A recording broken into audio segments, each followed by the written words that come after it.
going to show you how to use Dxdiag diagnostic tool.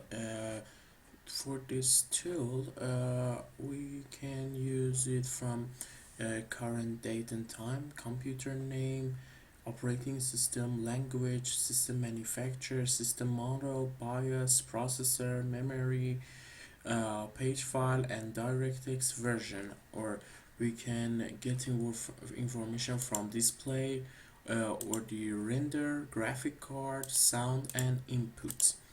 For using this, we go to run,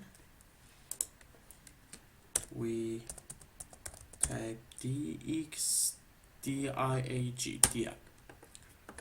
Once you get there, as you can see, I have my system information, the display device or memory, graphic card device, and every devices that connected to your system, and it is very useful for you.